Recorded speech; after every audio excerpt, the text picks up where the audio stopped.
Alright, so I'm about to throw a mug with my local clays that I dig on our family farm. Just wanted to show how I do the marbling. So I could cut chunks of the white and the yellow clay and stack them up and wedge them and cut them to get a few different layers. But really, I mostly just want the marbling on the outside, and the white clay that I have here, this gray clay, is a lot more difficult to process as well as dig, because I have to stand in the creek to dig it.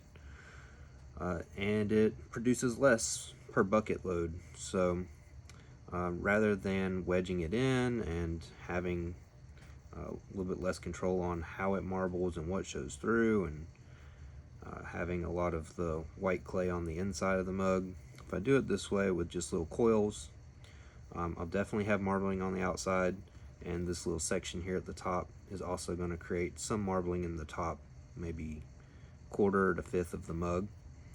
So I'll just attach these coils on there and then just slap them into place and throw as normal.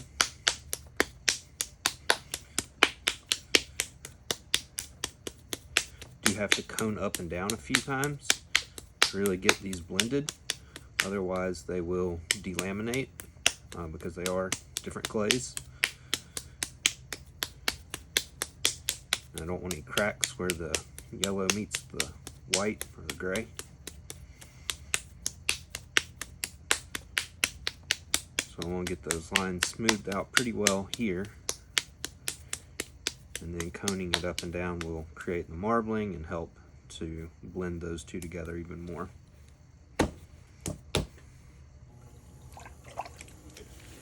I'm using a little bit less than 1.5 pounds of clay to make these mugs. Usually come out to a little over 6 inches tall and hold about 15 to 16 ounces of liquid after they're fired.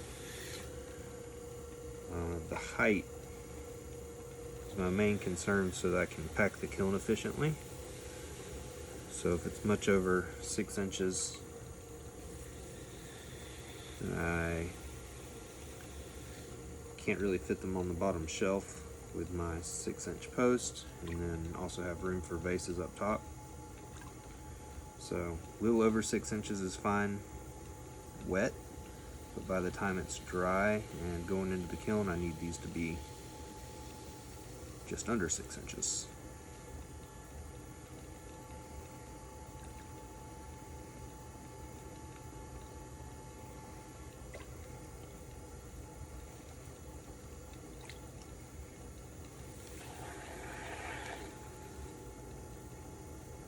Normally I'd already have my gauge up, make sure I don't go too high.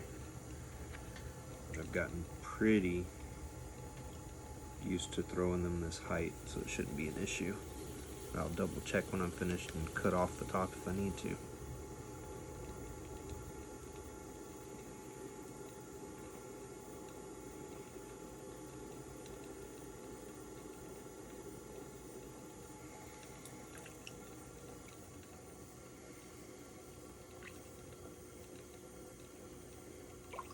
So after that first pull, I usually slow down the wheel some so that I don't accidentally get snagged on the clay and mess up the form.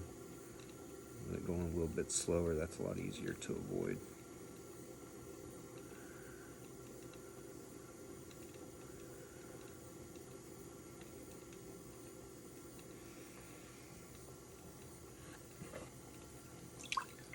I like my mugs to have a narrow bottom. It won't be this narrow.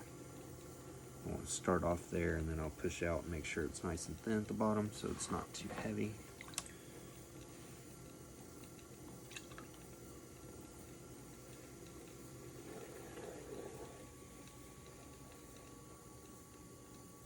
With this bowl, go ahead and start giving it that shape, and then I'll come back through with the metal rib and finish it.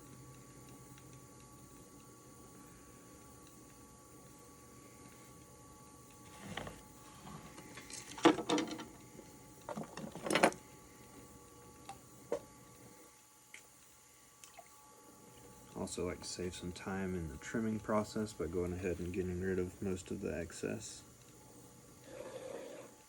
down at the bottom.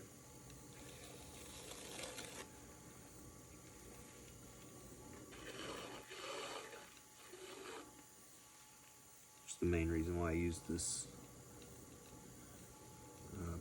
pointed tool here rather than a throwing stick like a lot of people use. Some folks call this wet trimming.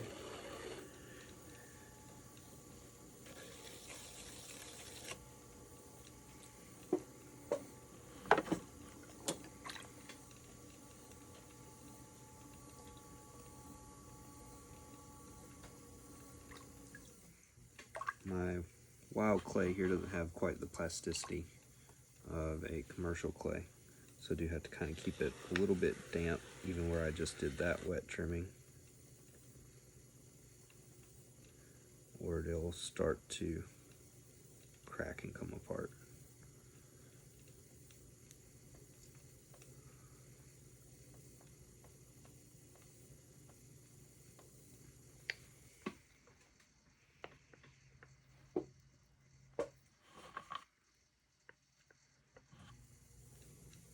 I'm also going to take off some of the slip on that top section so that the marbling that is on the inside shows through.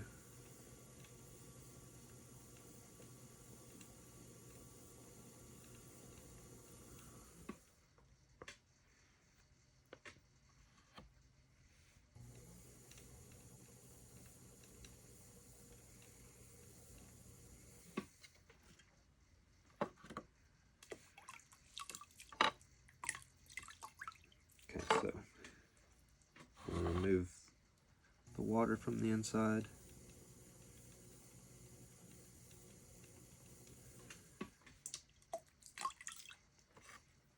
And do a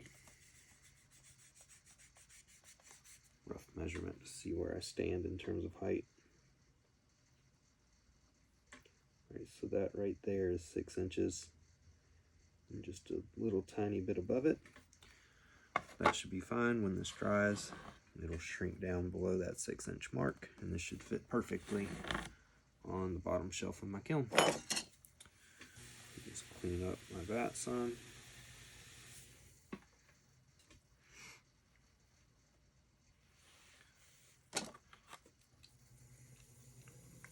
Got a little bit of uneven slip on the rim I want to get.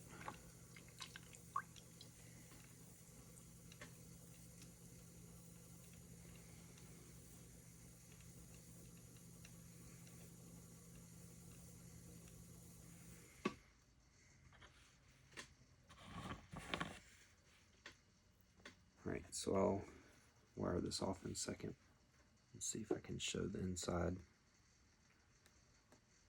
where you can see the marbling that I've got in that top section from the way that the coils were placed on the ball of clay before I started.